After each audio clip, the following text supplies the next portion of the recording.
Warning. No actual sorcery was performed in the making of this video. At least, not that I'm aware of. Any resemblance to real spells, summoning rituals, or psychotic breakdowns are purely coincidental. Viewers are advised to keep their spells and magics to themselves. This video followed all traffic laws and assistance was safely provided in the making of this film. There will be flashing lights, accurately cultural aunts, weird noises, high-pitched voices, as well as deep cryptic voices. And honestly, a whole bunch of other random stuff that's somewhat related to sorcery. Well, sort of. Okay, I guess it's not entirely related. Come on, give a guy a break.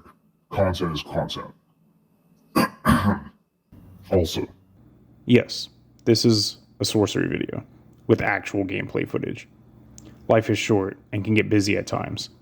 Remember to enjoy the ride and have fun. The intro was filmed to appeal to various audiences. Please enjoy.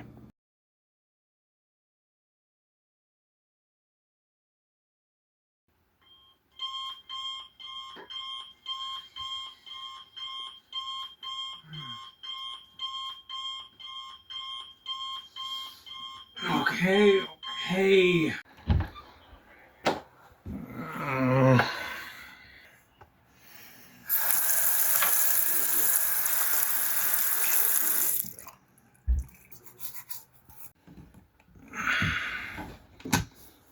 Where did I put that ring?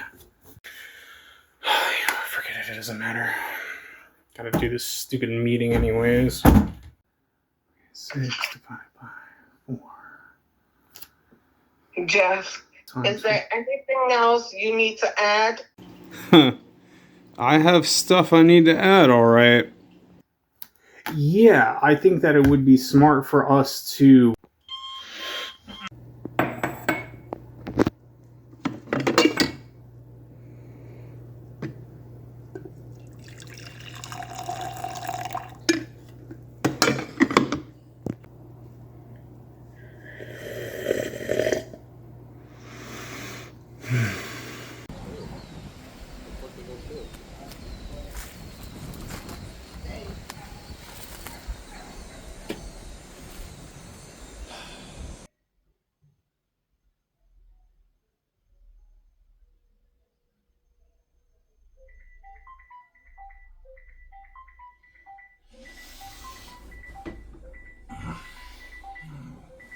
Just want to sleep.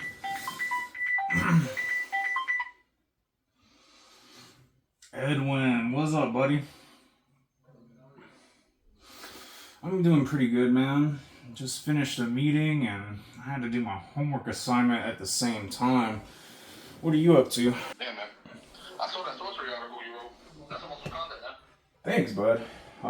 Dang, that actually reminds me, I need to write a few more articles by the end of this week, if possible. Have you played any sorcery recently? Yeah, actually, Haley and I went to locals and we actually topped. We got some pretty awesome prizes out of it. Wow. Dope. Would you be interested in some real sorcery? Is that a challenge? Yeah, just have to see. I'll send you the address. Go whenever you're done with that test. Bet.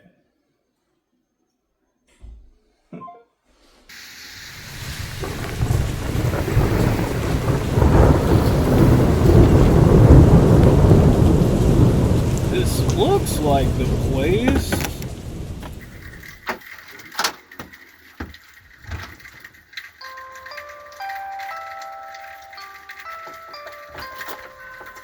Oh, hello. Oh, so you come to find what's missing. Actually, I'm here for sorcery. I guess I have been missing that. Come in. Real sorcery awaits. Bet. Sit down. Thank you. You know, I actually won this playmat from...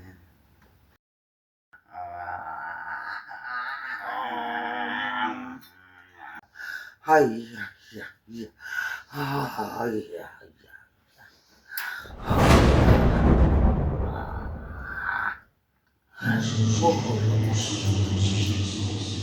Ay, llama,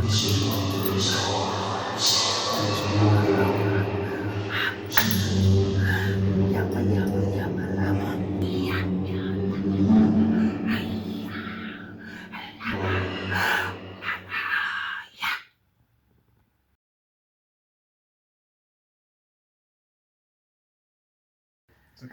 The seance will begin. Spirits, hear me. Hey, yo, what? Seance? No, I'm here for the sorcery games. I even brought my own deck. Are you curious about my accessory? You don't have eye drops in your left pocket. What? Okay, so lucky guess.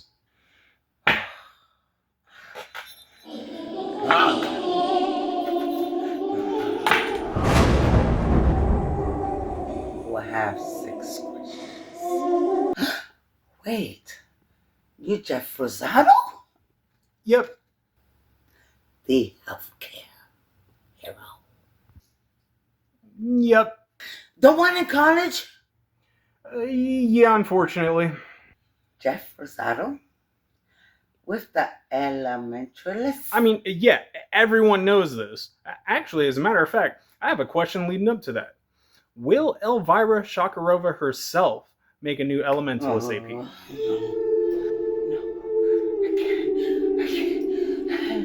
I feel you. No. Here we go. Oh, yeah. No, we can't go. It's coming. Lord, please help. Oh my yes. goodness. No way. No way.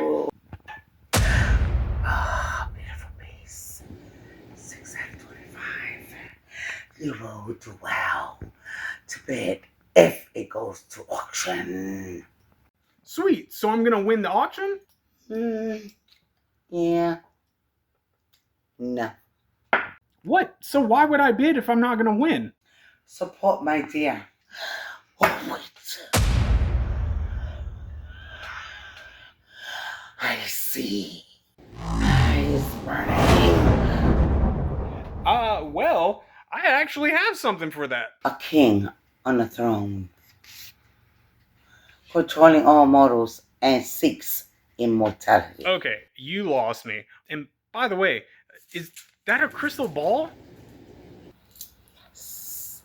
Why is it so small? Size doesn't matter, dear. Kinda like Sorcery's new deck sizes. Yeah, I don't know anything about that. Wait. Not this again. You must choose.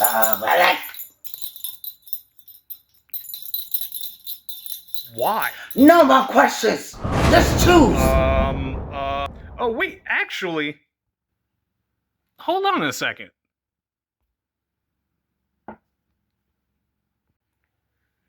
I was literally looking for this. There, you have found what you have been missing. Time is up. You owe me $3,000. $3,000. Oh, okay. You're serious. Do you accept Bitcoin? Pull through, he says. Want to play some real sorcery, he says. My God, dude, I don't know what the heck that was, but that was not sorcery. At least it's sunny outside.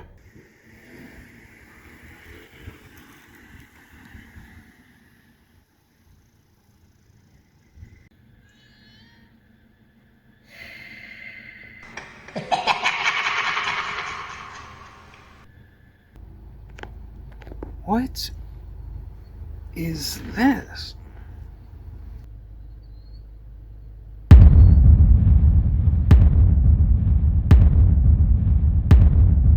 Eyes burning.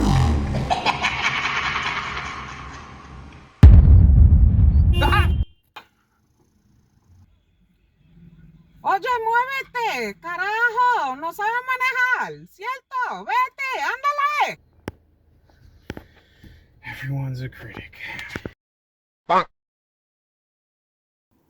YouTube fam, it's your boy, Jeff Rosado, and I'm finally back with some Sorcery gameplay video. I hope you guys love the intro. Thought I'd keep it spicy this time, and just wanted to show you guys what I've been working on for a while. So getting right on into it, finally have the Seer versus Mortals gameplay. This was a very crazy match. We did a total of 3 games back to back. These games were just insane.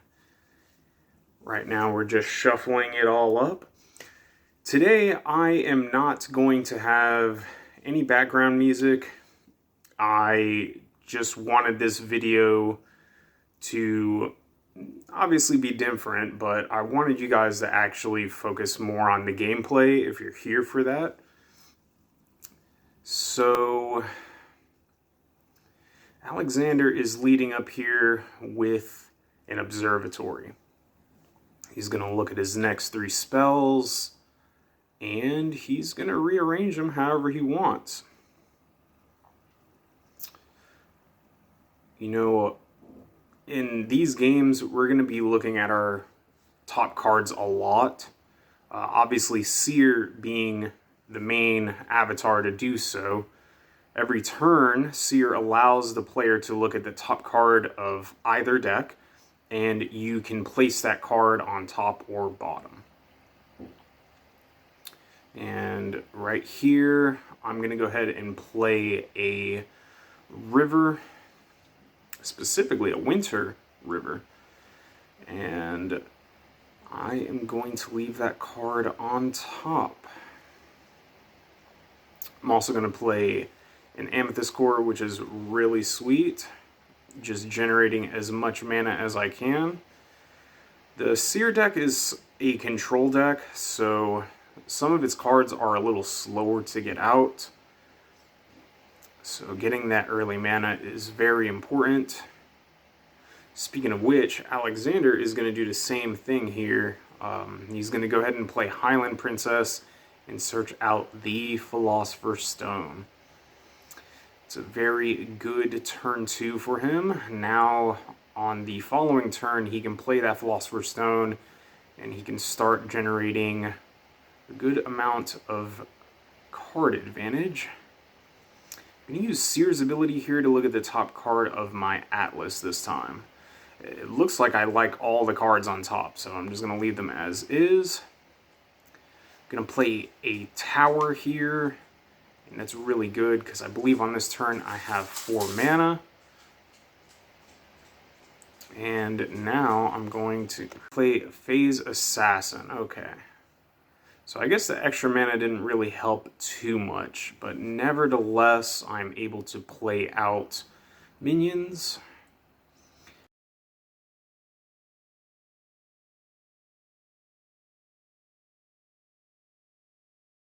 Alexander's going to play a Sinkhole. A very good play. He's also going to play that Philosopher's Stone that we saw last turn. Let's see what he does here. Oh, sweet. He's going to play Call to War, and I imagine he's going to get maybe a Skirmisher's Amu, or maybe his own Phase Assassin. Okay. Well, that makes sense. Call to War is a neat little addition to that Mortals deck.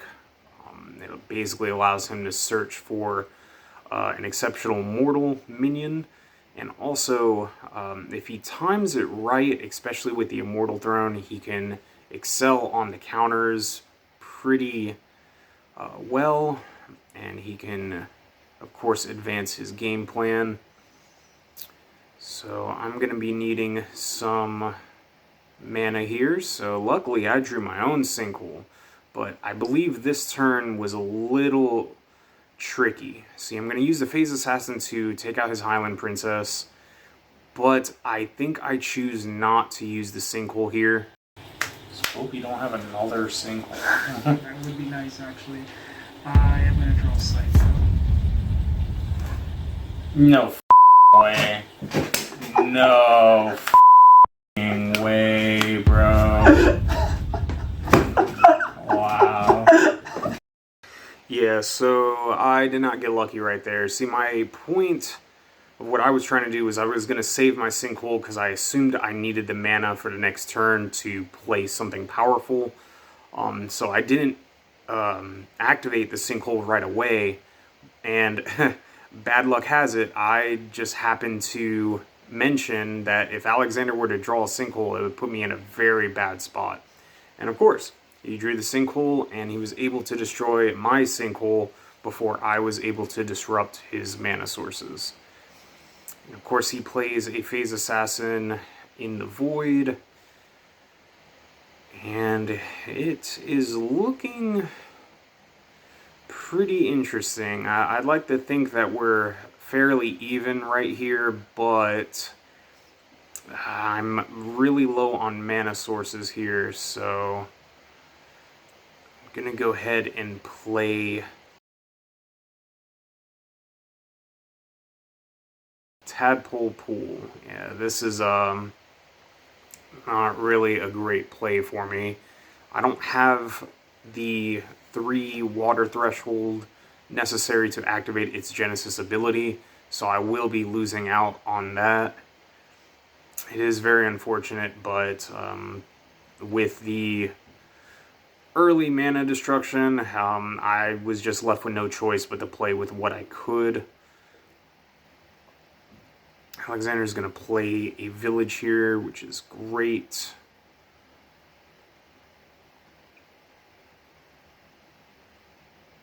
He's going to go ahead and, of course, make the soldier.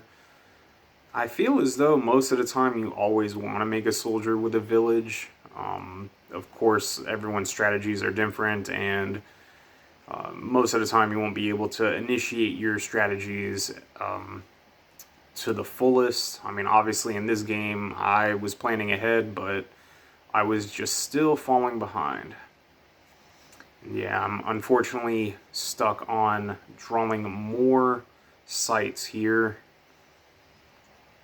I did draw another water source. If I would have drawn that before the Tadpole Pool, I probably would have been able to activate his Genesis ability and might have been able to at least stop the Phase Assassin. Oh, but I do have a Plague of Frogs, so that's almost just as good. I'm able to make a bunch of frog tokens here. And actually, that's actually exactly what I wanted. I just wanted free bodies in play, and I wanted some sort of defense against his Phase Assassin.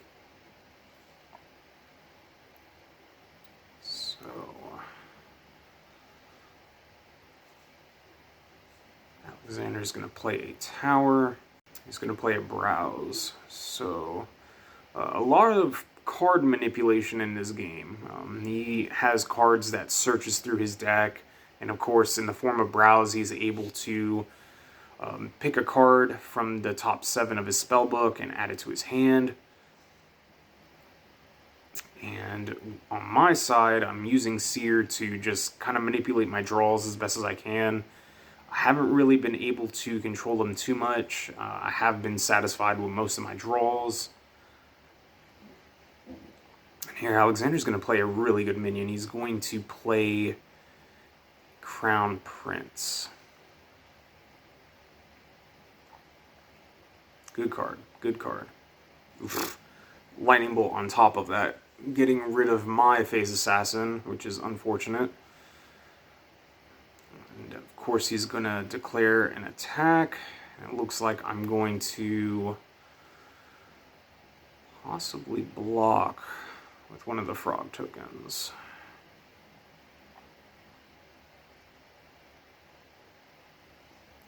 So here I'm going to go ahead and draw another sight. I guess whatever's in my hand, I guess it costs a lot of mana, and it looks like I might have enough mana to play it, whatever it is. Yeah, that's kind of what I figured. Daperyll Vampire. Yeah, that's a really good card to kind of turn the game around for me.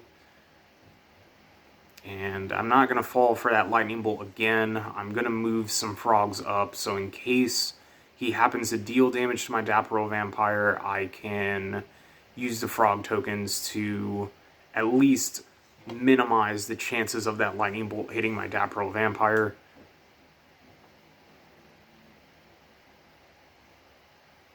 So he's going to use the Crown Prince to attack, more than likely baiting me to block, at least with the Daperyll Vampire, but here it looks like I'm deciding if I want to block with a frog token. Yeah. And then he's going to move the Phase Assassin into the Void, giving it another stealth counter, which is really good.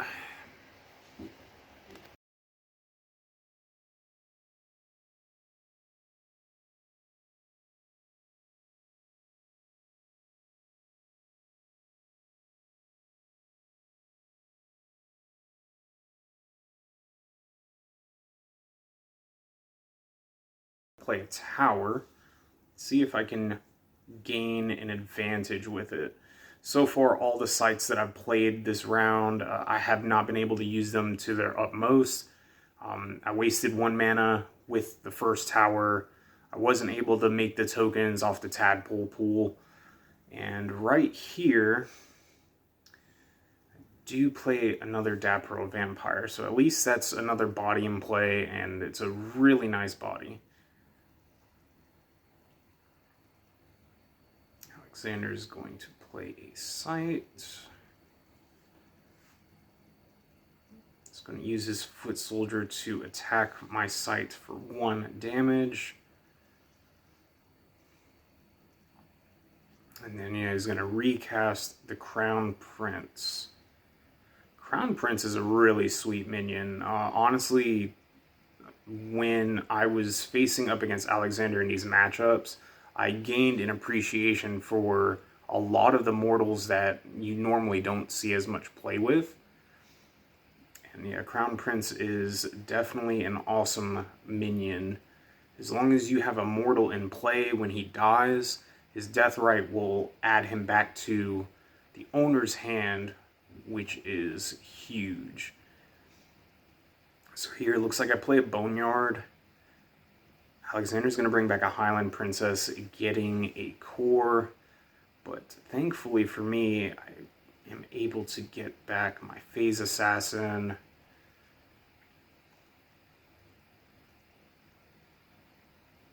Use my Daperyll Vampire here to use the Airborne and attack in a diagonal formation. And he is going to use the Crown Prince to block. Now I'm going to use my Daperyll Vampire to take out his Highland Princess. I'm going to go back to 20. And that's also a neat little combo too. If you have a minion next to a site where you're going to play Boneyard, and if you understand the information on your opponent's cemetery, if they have weaker minions than the other minion next to the site next to the Boneyard, you essentially can resurrect their minion with the Boneyard and then attack it that same turn. And essentially all that's going to allow me to do is gain more board presence. And in this case with Daperyll Vampire, if I was low on life, that would allow the Daperyll Vampire to also gain me life, which is pretty sweet. That worked out really well in my favor. Alexander's going to play a Skirmishers of Mu. And then, oh, it looks like he's going to drop the Philosopher Stone and have the Apprentice Wizard pick it up.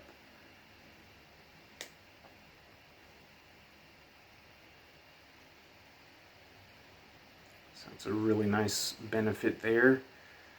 Basically, by dropping the Philosopher's Stone and having a spellcaster pick it up, you can essentially get 2 discounts or multiple discounts from the Philosopher's Stone.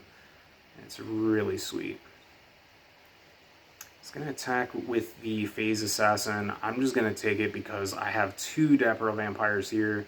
So as long as he doesn't kill the Daperyll Vampires on his turn, on my turn I can use them to put me back in a game and gain life. 1 Daperyll Vampire is phenomenal for shifting the game in your favor, but 2 in play gives me a phenomenal advantage. So the Daperyll Vampire was going to attack his avatar.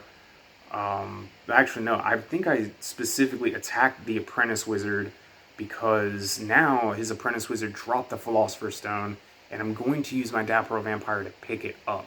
So now my next goal in mind is to have my Daperyll Vampire travel with his Philosopher's Stone all the way back to my avatar, and if I can use my Daperyll Vampire to drop the Philosopher's Stone, that would be amazing, because then my Seer can pick it up and gain the advantages from the Philosopher's Stone.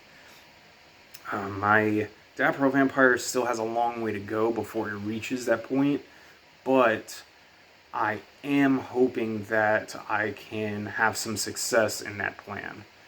And then on top of that, I have a Selfsame Simulacrum copying the Daperyll Vampire nearby it. So now I have 3 Daperyll Vampires on the front lines of my army, and it is looking great for me right here.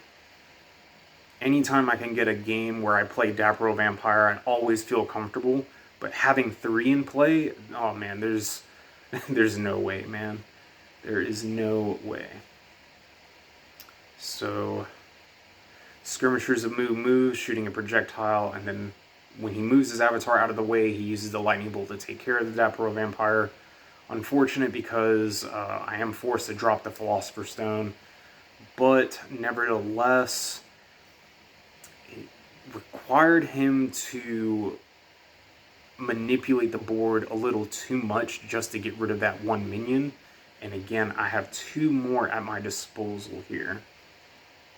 So as long as I can keep tempo, and as long as I can, out his board presence, I think I'm in a good seat. So I'm going to play a sight under the Phase Assassin here. I wonder if I have a lightning bolt for it. I do, right on. It's so good. Even if the Phase Assassin's in the void with a stealth counter, if you play a sight right on the same location as him, you get him out of the void, which means that you can now use lightning bolt to target the sight and then deal 3 damage to the Phase Assassin. He thought he was safe, but nothing's safe from lightning bolt. So yeah, I'm going to go ahead and attack with my army, dishing out as much damage as I can. Feeling pretty confident here. I'm at 20 life, he's at 10. I have so much board presence. I have the Seer to control my draws, and I have the Daperyll Vampires to control and gain my life. I'm in such a phenomenal position right now.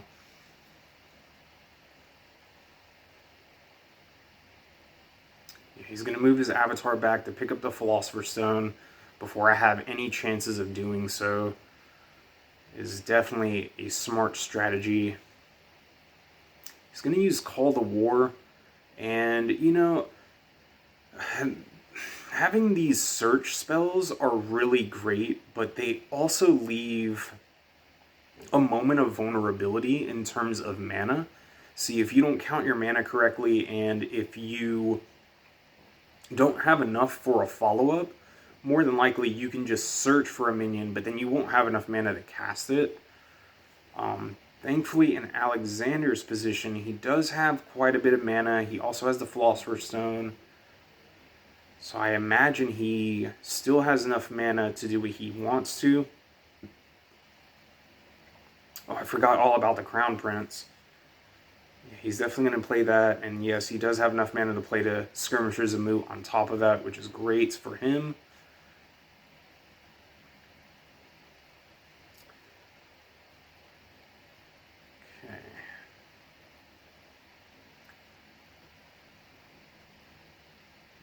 Looks like I like what is on top of my spellbook, and I'm actually going to use Seer to draw a sight as well. So drawing 2 cards this turn, which feels pretty good. Using my cloned Daperyll Vampire to kill his Crown Prince. Even though it's just going to go back to his hand, I want to gain life, and I want to minimize as many of his blockers as possible. And here I play a Hounds of Ondaros in the Void.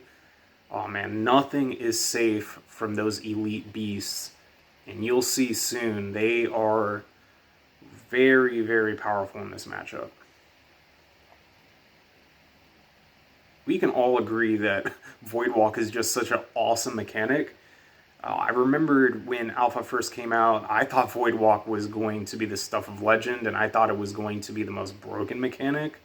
I think that it still is a unique mechanic, of course, but it is not unstoppable.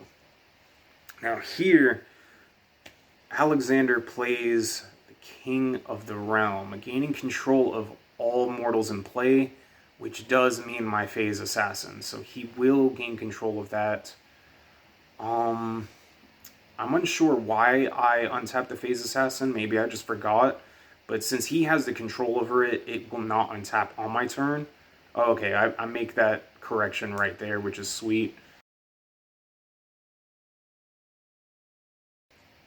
Using my Daperyll Vampire and the Hounds of Ondaros to place him on Death's Door and putting me back at 20 life. I mean, again, man, Daperyll Vampire is so insane. And I have another one on top of that. Oh my gosh, dude. Daperyll Vampire was everything this game, and it makes so much sense why I spent all those turns suffering from mana just to, you know, get her in play. So with King of the Realm having control of all minions,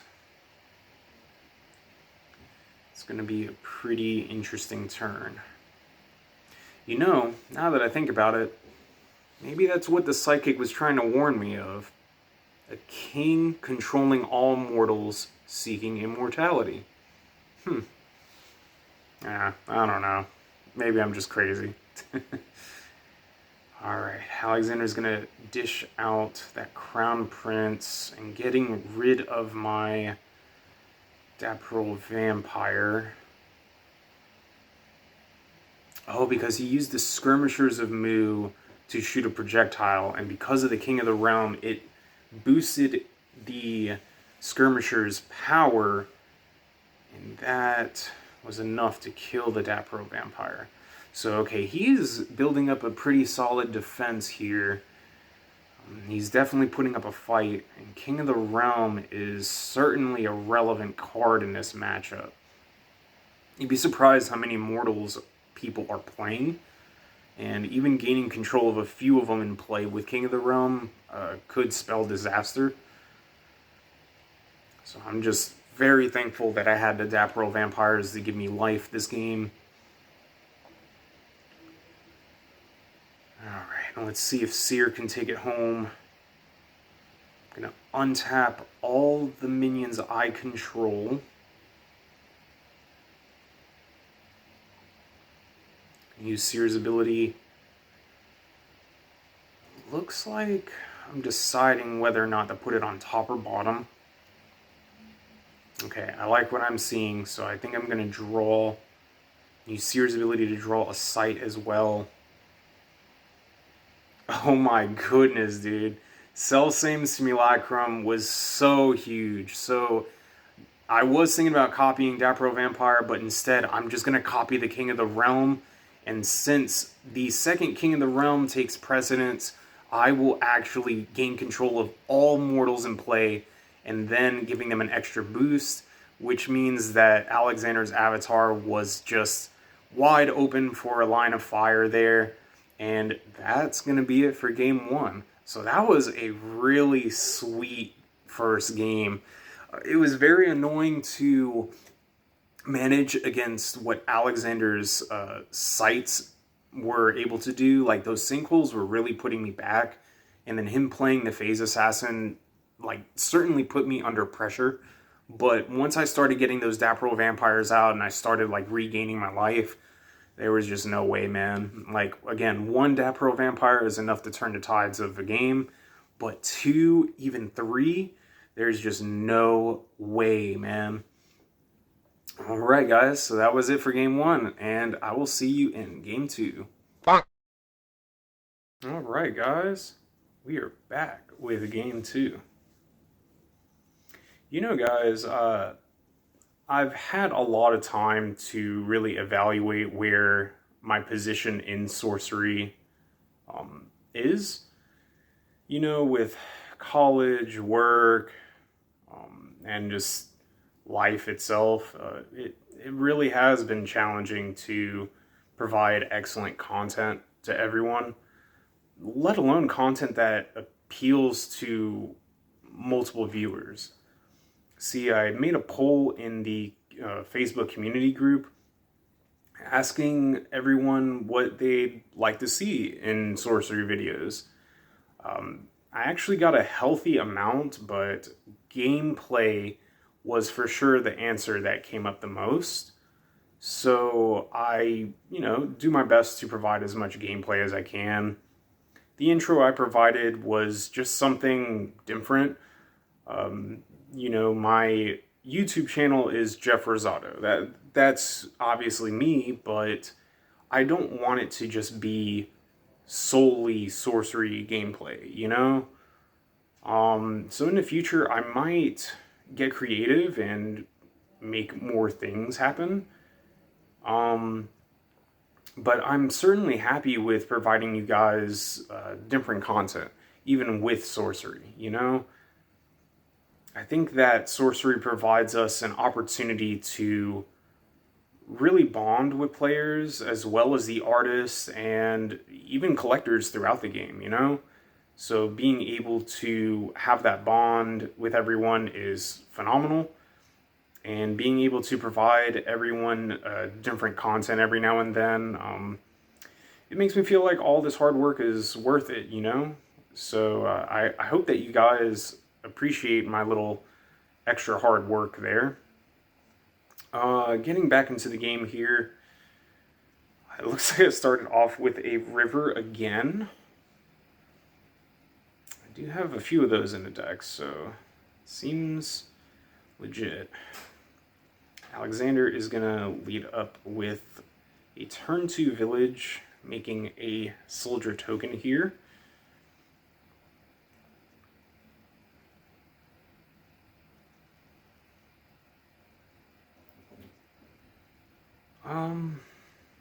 Oh, wow. Turn 2 Sinkhole into an Aquamarine Core.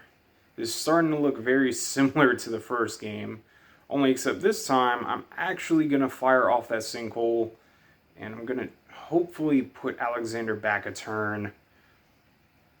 Another neat little feature about Sinkhole is if you play it on your second turn and activate it, even if Alexander does have a minion there with the soldier token, he has no targets to attack. So I actually prevented him from dishing out any damage to me, but still allowed myself to progress in terms of board presence.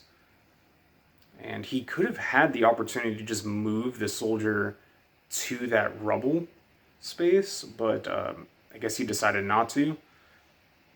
And this is looking pretty good. I actually have a third water source here, so this makes my Tadpole Pools more efficient, as well as a Plague of Frogs, which is what I'm going to play. Awesome.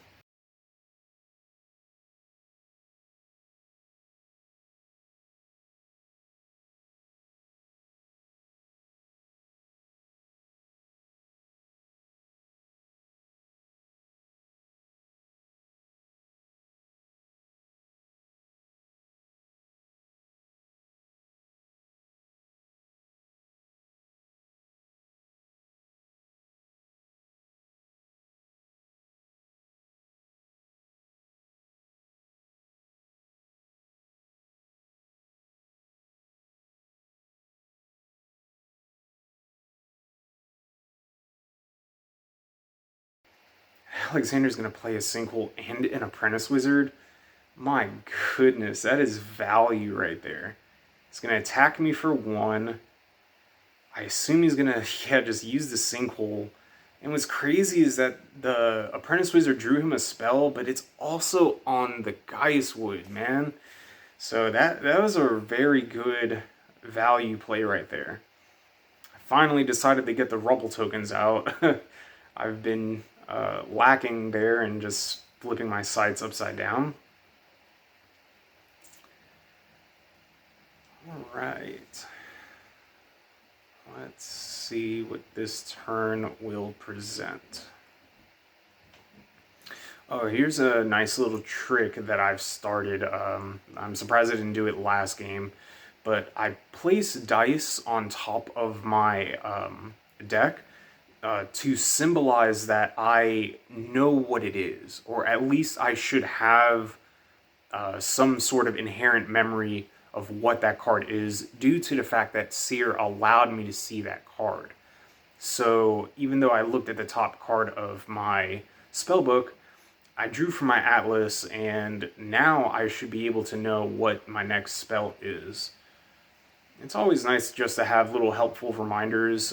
You know, there's a lot that happens in Sorcery, so having something as simple as a dice to help you remember cards or even certain interactions, take all the help you can get. So I have quite a few blockers here. It looks like I'm just going to take the 1 from the soldier, which is fine. Looks like it's gonna be my turn, and I'm gonna use Seer's ability to look at my atlas. So now I have information on what both cards on top of my decks are. I'm going to draw a spell here.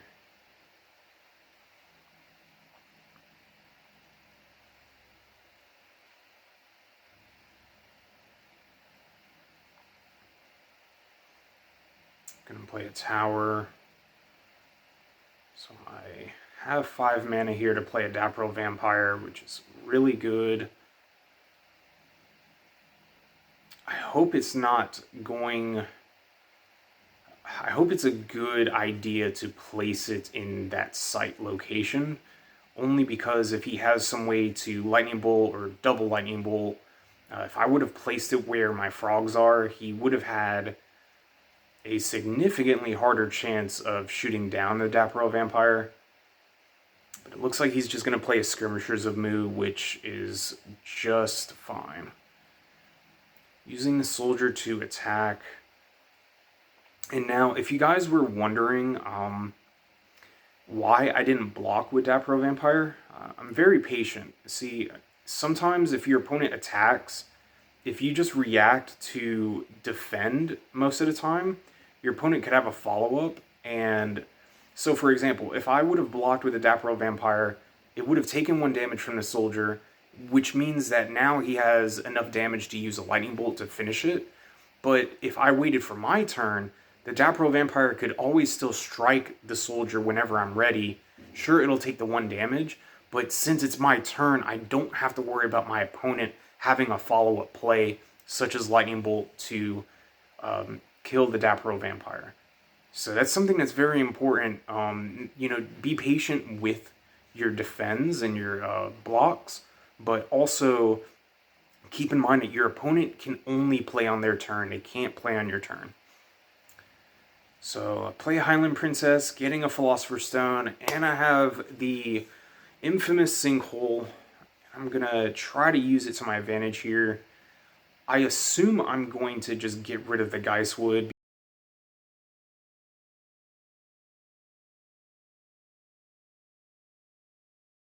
I'm going to use Grapple Shot. I'm going to use it with my Daperyll Vampire. Gonna get rid of the Skirmishers of Mu, use the Sinkhole to get rid of the Geistwood, and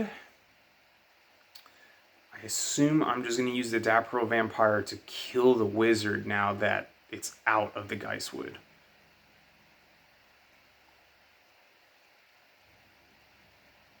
There's actually a few lines of plays that I could do. Yeah, it just makes sense to hit the Apprentice Wizard.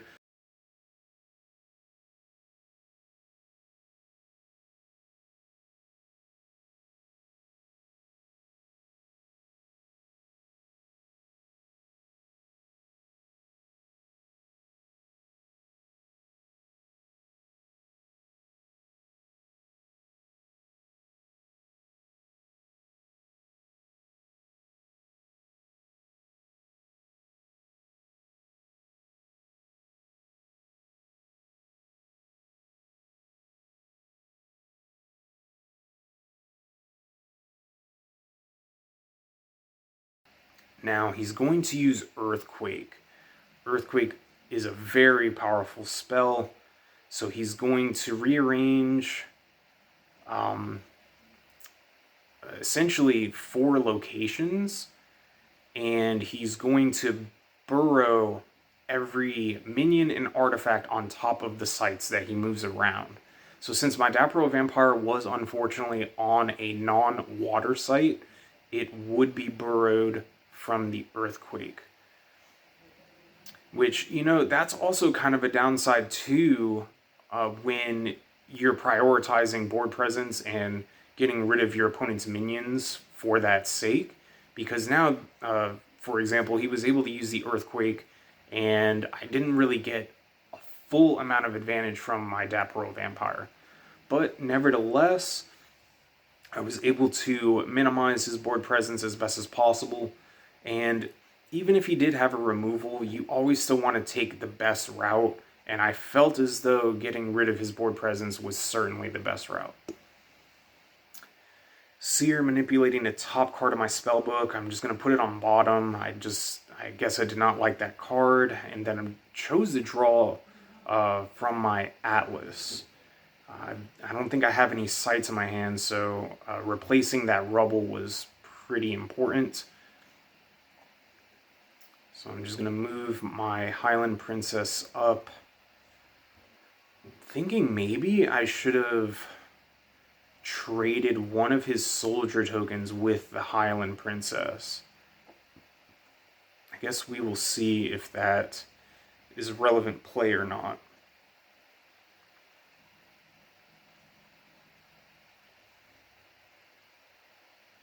So there's the Crown Prince. He's going to attack with his soldier. Both soldiers. And then pass. Okay, so those soldiers have been putting in work. Even though they're just 1 power, math just adds up. Trust me, I do too much math homework to know how that works. Over time, even just minions with 1 power, if you're attacking with multiple, or if you're just attacking almost every turn with them, they're just going to get out of hand and dish out a ton of damage. So yeah, I decided to take out one of those soldiers finally. I should have done that last turn, because it probably would have saved me a few points of damage. But nevertheless, I am on that strategy now.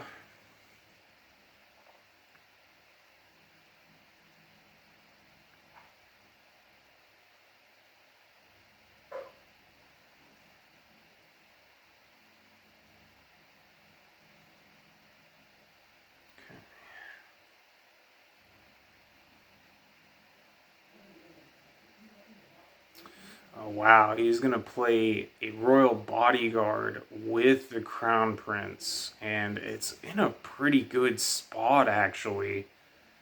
So if any of his royalties or avatar nearby take damage, the Bodyguard can actually absorb the damage. So it's definitely a problematic card. On top of that, with Crown Prince, he can just essentially just keep bringing back the Crown Prince if he needs be.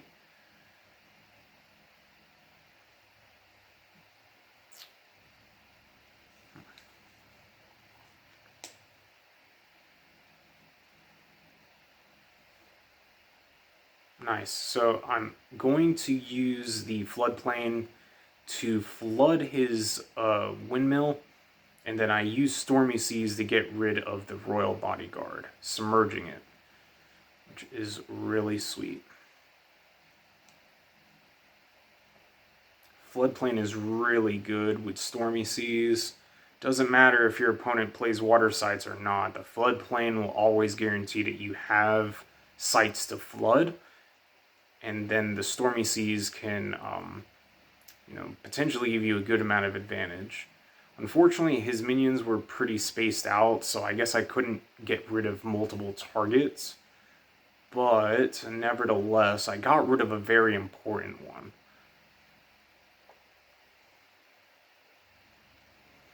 Alexander is playing an Observatory. Actually surprised that I haven't played as many minions in play, but I guess I have been manipulating cards with Seer, so I believe I'm just at a disadvantage here. And now I may be at an even more disadvantage. He's going to play Queen of Midland.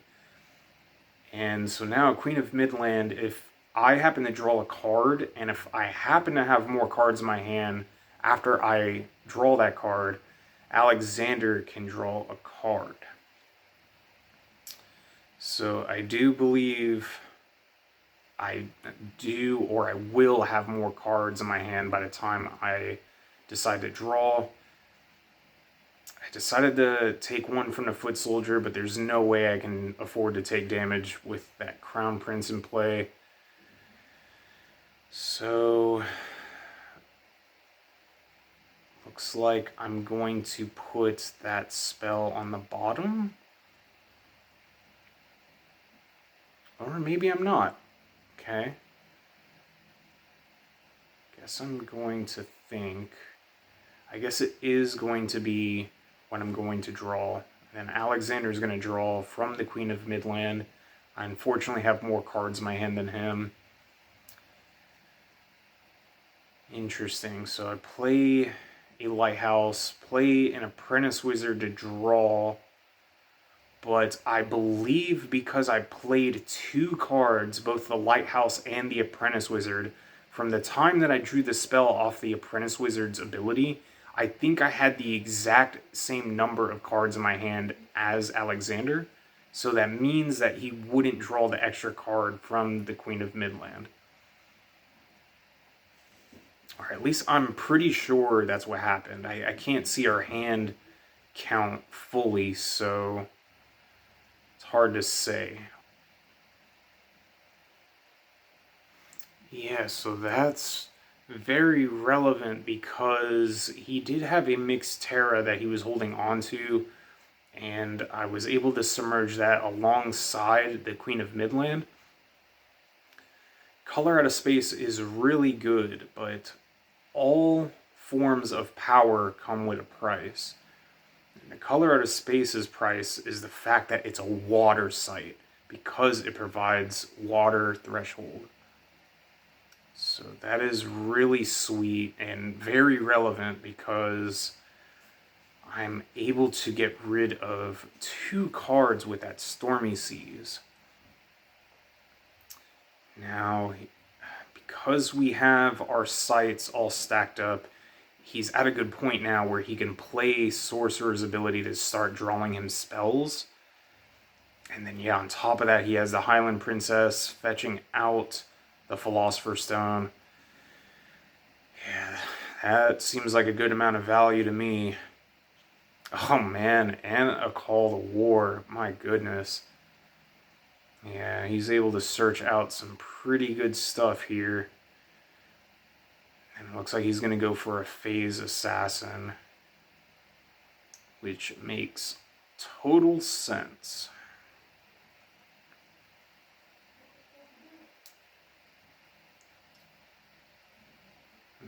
He's going to play the Phase Assassin in the Void next to his Crown Prince.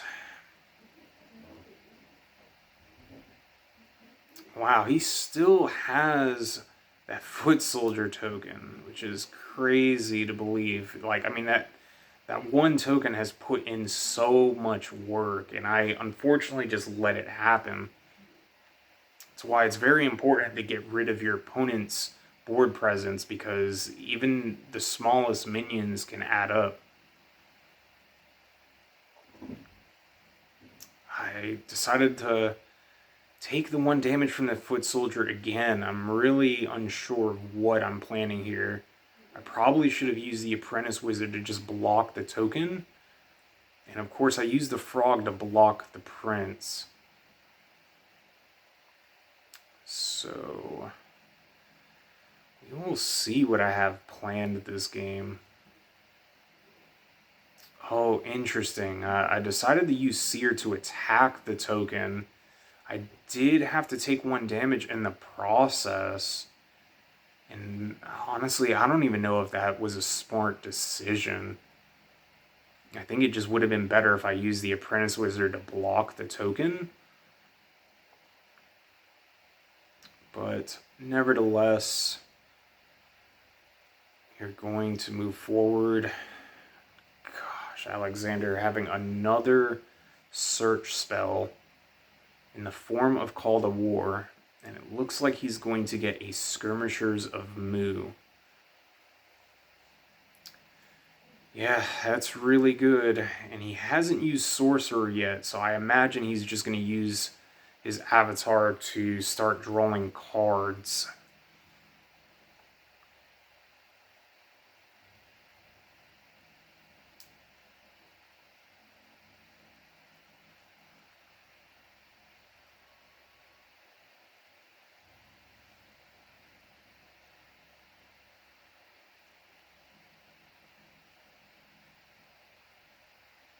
Yeah, that's exactly what he does. Plays the Skirmishers as well. Oh man, like, he has turned his game around, and my draws have not been fortunate enough.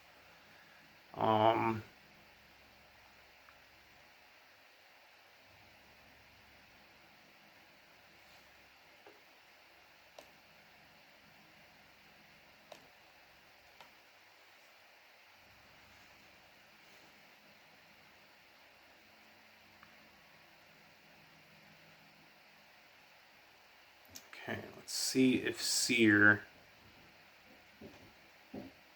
can help me see into the future and control my draws enough to turn this game around.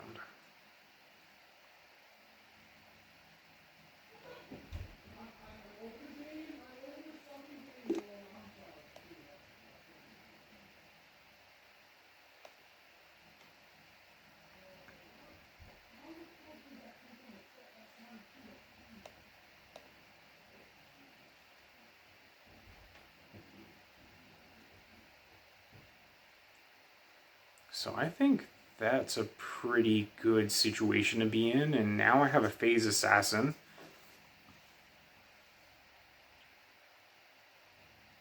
Wow, yeah, I'm going to use Seer to attack his Highland Princess.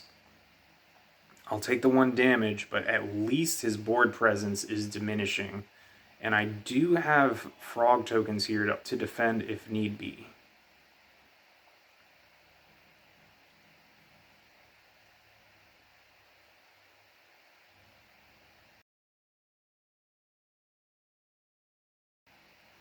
Okay, Alexander's going to cast a Grandmaster Wizard. Drawing 3 spells, that's very unfortunate. This just only means that his card advantage is going to grow, and then on top of that, he has Sorcerer to draw a spell on top of that. Wow, 4 spells in 1 turn. That alone should be enough to turn the tides of any game.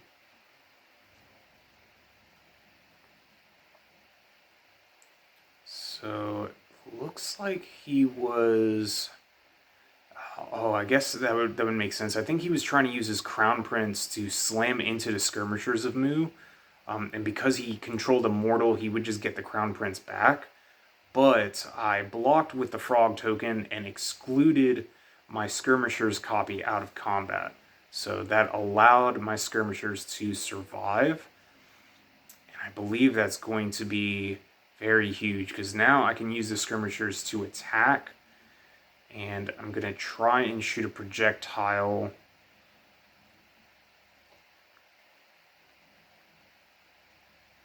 Unsure where I'm going to shoot the projectile. Not that it really matters, because he does have the Grandmaster to block. I guess I aimed it at the Avatar, which would make sense. I'm going to use Seer to draw, and I'm going to play a Grim Reaper. So this is very huge, because if I'm able to use Grim Reaper to kill his Crown Prince, this will just guarantee that it cannot come back with its Death Right ability. So Grim Reaper here, very relevant. I'm able to possibly get rid of multiple targets with it. And I'm going to move my Phase Assassin up. My board presence is looking pretty good. Oh, here we go. Alexander has played the Immortal Throne. He's going to play a sight, and that will generate the first counter on the Immortal Throne, giving him another card. Wow, and he has a core on top of that, so that will also increase the counters on the Immortal Throne, and that will give him more card advantage. He's going to play a Mixterra. I imagine, yeah, he's going to spend it for something.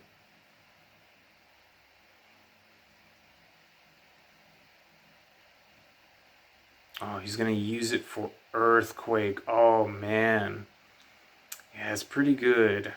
Thankfully, the Grim Reaper is on a water site, so I don't have to worry about Grim Reaper or any of my relics, for that matter, to be burrowed, because the water site prevents that.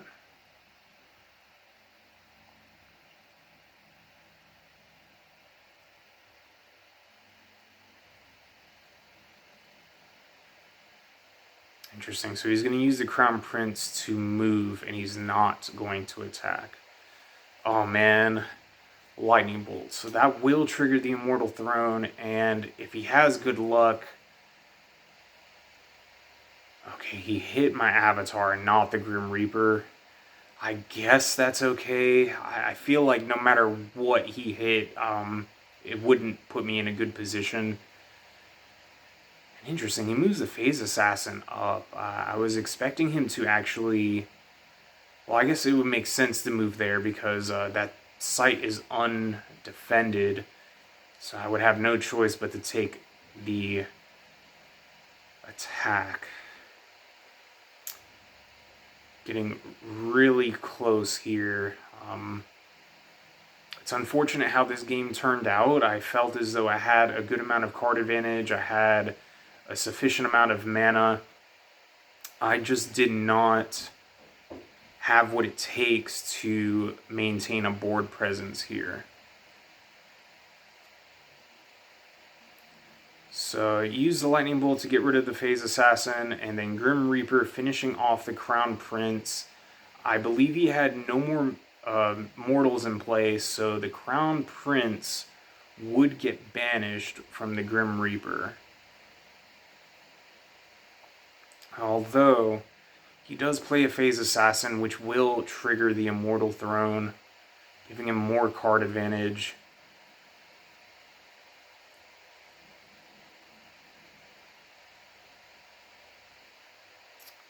If I did have a chance to turn this game around, it would be a very slim one at that. Alexander is going to play Grandmaster Wizard. So, I don't know what other 6 mana cost cards he has in his deck. Or at least I feel like I should know, I just can't remember. But if Grandmaster Wizard is his only 6 mana cost, then that would mean that his Immortal Throne would have a difficult chance of giving him a win condition. So he's going to drop the Philosopher Stone, pick it up with the Grandmaster Wizard, and then cast a Browse for free, which is crazy. Oh my gosh, dude, his deck is very thin. I feel like he's just been drawing an absurd amount of cards this game.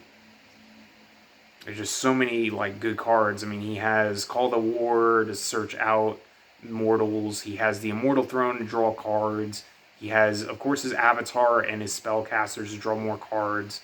And he has Queen of Midland as well. Like, there are just so many card draw mechanics in that deck. He's going to use Call to War.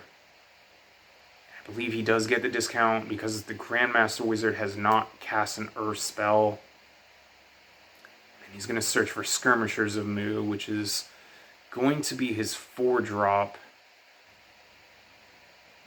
Which, if he plays at this turn, the Immortal Throne is going to give him an absurd amount of card advantage. Oh, he's going to use Dream Quest, which is pretty relevant. I believe he's going to put his Grandmaster Wizard to sleep. And if I have no way to deal damage to that Grandmaster Wizard, more than likely the Dream Quest will spell disaster for me. Wow, I mean, that turn was just very powerful. The amount of card advantage he received from all those cards, it's just game-breaking. Daperyll Vampire, finally. I think it's a little bit too late, but gotta do what we can here. Thankfully, Phase Assassin doesn't really present lethal. I can't block the Phase Assassin because of stealth, but who knows, maybe there's some hope here. Alexander does fire the Dream Quest.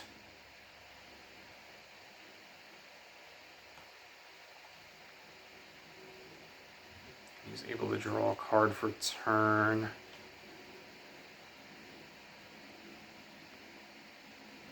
So this was interesting. With the Dream Quest, he, I guess, searched for an Amethyst Core to try and boost as much mana as he can. He's going to play the Skirmishers of Mu, thus triggering the Immortal Throne, and then drawing a spell. Using his Avatar to play Boneyard. So now this is huge. I wasn't sure what he selected. I knew what was in his cemetery, but this was a very important decision here. I had to bring back Daperyll Vampire just for the sheer fact that I needed some way to gain life and stay in the game. But he was very smart and brought back his Queen of Midland. So since we both picked a minion with 5 mana costs, and they both entered play at the exact same time with the Immortal Throne triggered twice. So that means that his counters were able to go up all the way to 7. And then from here, he plays a Highland Clansman, thus getting the Immortal Throne up to its 8th counter. And then finally, to finish the game, he moves the Grandmaster Wizard out of the way, leaving his Avatar alone on that site, and then winning with the Immortal Throne. My goodness, that game was crazy, dude. Wow, man. That was the very first time I've ever lost against the Immortal Throne, and that was just an amazing game. So good job to Alexander. Yeah, man, that was an excellent game, too. Alright, guys. We're back at it with Game 3. Let's see which one of these Titans has what it takes to come up on top. I've enjoyed this matchup so much. There's a lot of neat interaction plays to make with each deck, and each deck is, I'd like to think, fairly balanced each. Alexander doing an exceptional job playing the Mortals deck, piloting it really well. me using the Seer, doing the best I can. It is a control deck, so with control you only have so many options, but I'm hoping that with the right technique and right planning, I should be able to strategize a way to win here. Now guys, if you enjoy my content, please leave a comment, like, share, do whatever you want. Any little reaction or a little bit of involvement really helps grow this channel. And more than that, it helps other players, you know, actually get aware of my channel, so that way I can help other people as well. And, you know, that's what I'm here for. I'm here to help people understand this really awesome game, as well as make connections with very awesome people. Starting off the game, I'm leading with a Lighthouse. Nothing for my first turn, which is alright. Just hoping that Alexander doesn't have anything too crazy on his first turn. Oh, well, there we go. I jinxed it. This dude literally played Color Out of Space and Philosopher's Stone turn 1. That is crazy. This dude literally played Color Out of Space and Philosopher's Stone on his first turn. Wow, what an insane turn. All I can do is just play a sight and pass. I don't really have anything as exciting as Alexander's first turn, but that is all right. He's going to play a village. I assume he's going to make the token.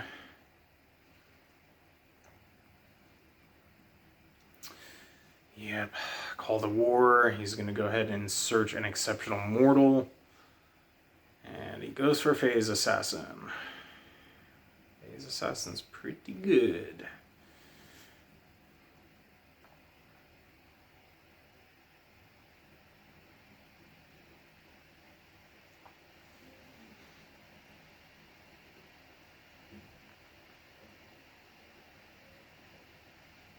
Okay. Gathered some information with Seer's ability, drew a sight, and I'm going to play it. Play an Apprentice Wizard that draw a spell, which is pretty sweet. Hoping that Floodplain will benefit me later on in the game as well.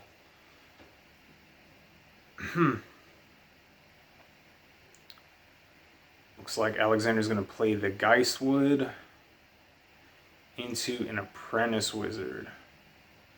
Like, I swear we shuffled, but like, somehow, some way, most of our sites just keep popping up.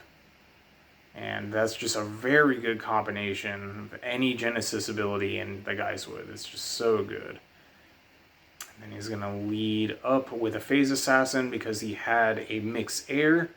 And he was able to use it to make Phase Assassin. It virtually just costs 0 mana to play and required no threshold to play. So that's just really strong. His board presence is looking very overwhelming. He already has 3 minions, already dishing out the first load of damage. And, I mean, he had just probably like the most broken turn 1 play you can have. But that's not going to stop me. I have an advantage here to play a site where the Phase Assassin is. Thankfully, his first 2 sites on his top row are blocked off. And it looks like I had a Lightning Bolt to take care of the Phase Assassin. Lightning Bolt is just... It literally is like the most relevant card in this matchup. There's so many minions that just lose the Lightning Bolt. And if you just time it perfectly, you can like disrupt the entire board state. Like just now, I was able to trade for his token and get rid of the Phase Assassin. Sure, he has the Apprentice Wizard, but if I can get ahead on my mana, I might be able to play a powerful minion very early. He is dishing 1 damage with the Apprentice Wizard, which is totally fine.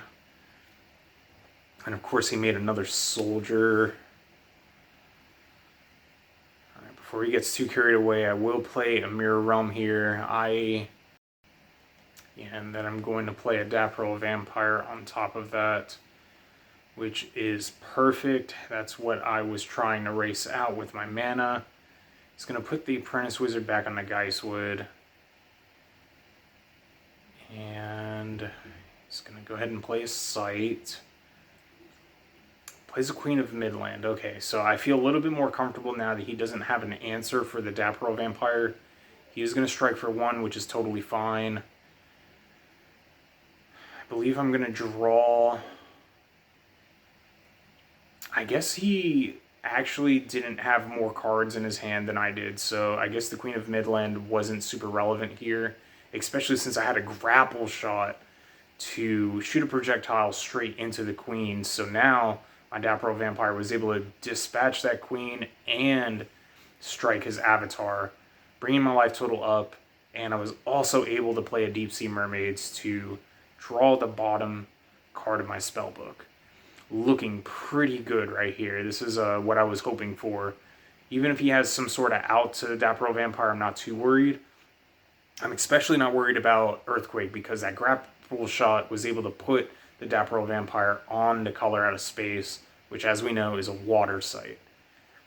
So he is going to get very greedy here. He was able to, accelerate his mana into that Grandmaster Wizard.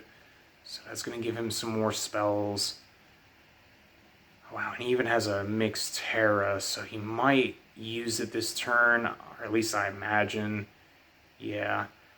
Wow, and was able to play a Royal Bodyguard, getting the discount from the Philosopher's Stone as well. Wow, yeah, that was a pretty neat turn, actually. The Royal Bodyguard is probably going to be a little problematic in this situation here, but hopefully I have an out for it. I would really like to keep the Daperyll Vampire and just not trade. But we'll see. Or rather, Seer will see. Seer knows all. So, okay, untapping my minions here. Another Grapple Shot. Oh, that is so huge. Oh my god, that was so huge. So I was able to take care of the Royal Bodyguard, also keep the Daperyll Vampire alive, gain back some life, and now I have a browse to up my consistency. This game is far from over, man. Last game I was struggling, but this game I'm back in the game for sure.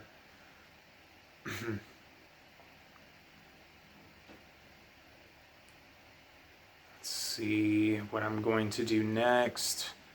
Browse, I imagine, is going to give me a huge advantage here, or at least that's what I'm hoping for.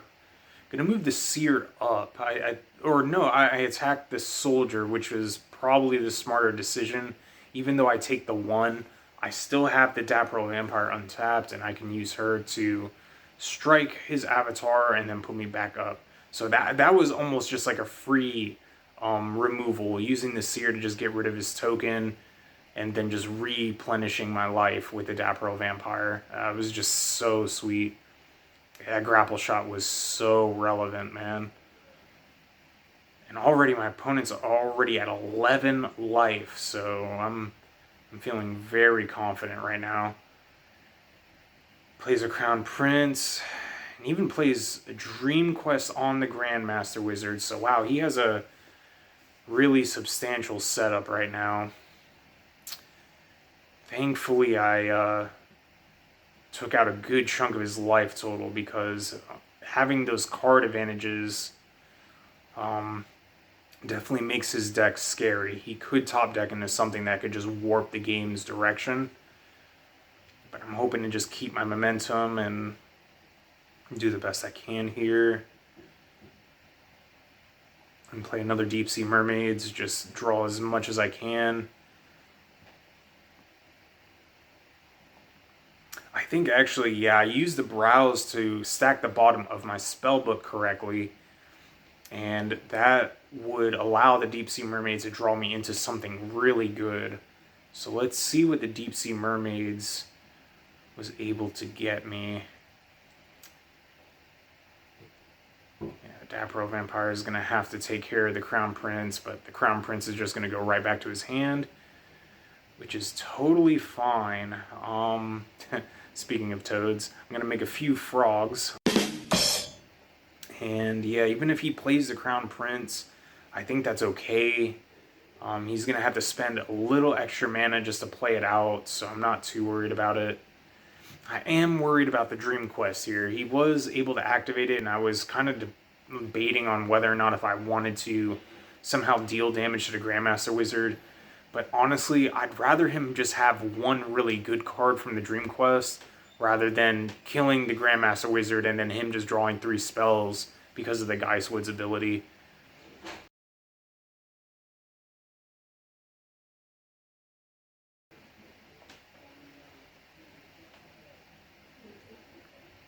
Yeah, now he took advantage. He was able to cut me off because I was not paying very close attention to my sights. But that is alright. He's going to play Call to War, and of course he's going to play the Crown Prince. He's going to search for a Skirmishers of Moose. So this game is picking up.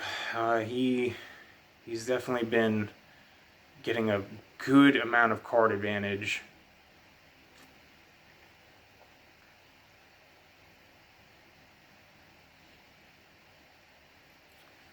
He's going to deal 1 damage with the Apprentice Wizard.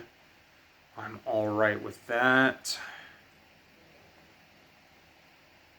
If I remember correctly, the card that I got from that Deep-Sea Mermaids is going to be, I believe, the deciding factor of this game. I have a feeling that I have a very powerful play. So the Daperyll Vampire is going to strike the Crown Prince. And there it is.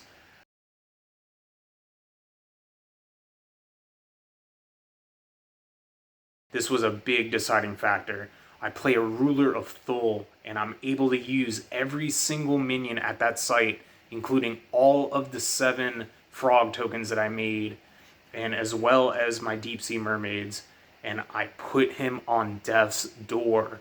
Ruler of Thul was bonkers powerful. That was just exactly what I needed to just shut this game down and close it out as quickly as I could. So now he's left in a pretty tough position here.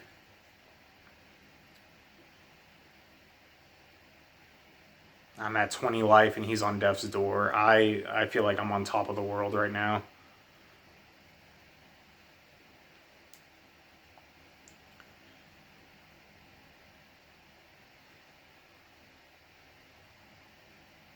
Alexander plays a King of the Realm, gaining control of my Ruler of Thul and also gaining control of its passive ability, allowing his avatar to travel on the other side of the realm and dish out some damage. That was an insane draw and a very powerful one at that.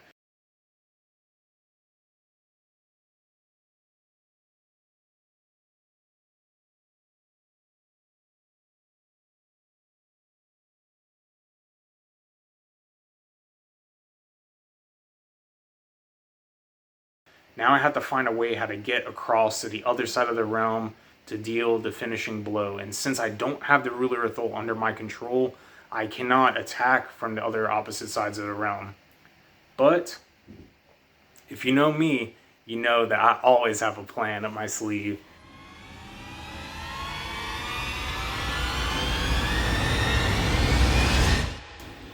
Did he lightning bolt me? Son of You led me on, man! Whatever. Sorry, Alexander. I had to do it to you, man.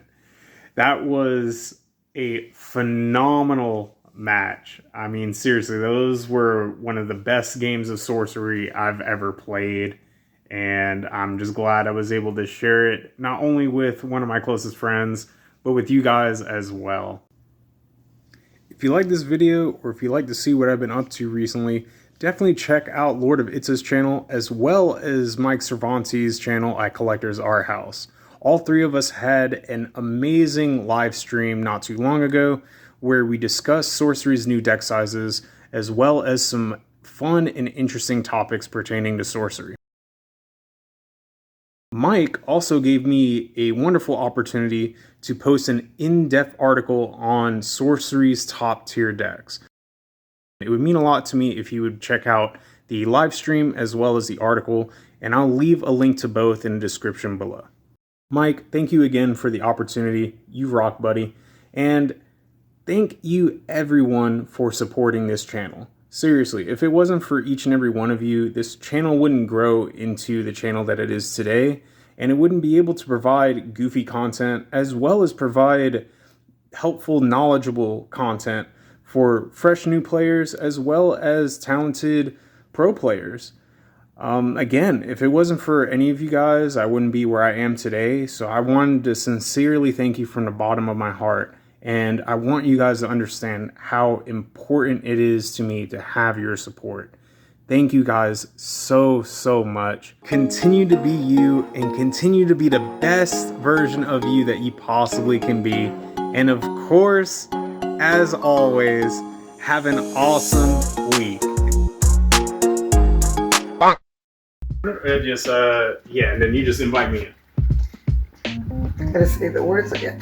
They say on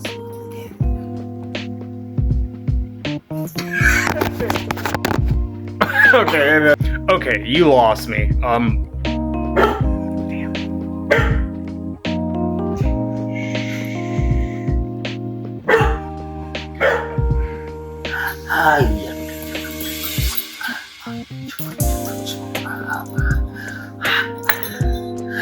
Yama lama.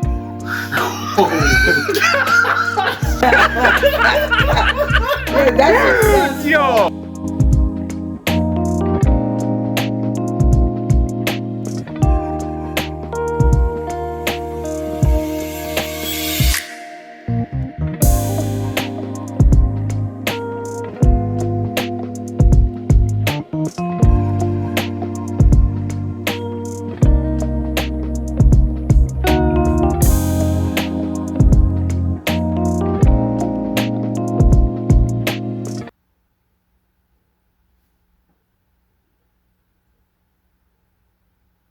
You're still here. It's over. Go home. Oh, you were expecting a sneak peek for SorceryCon 2024. Well, we don't have that kind of money. Who are you expecting? Eric Olafsson to show up?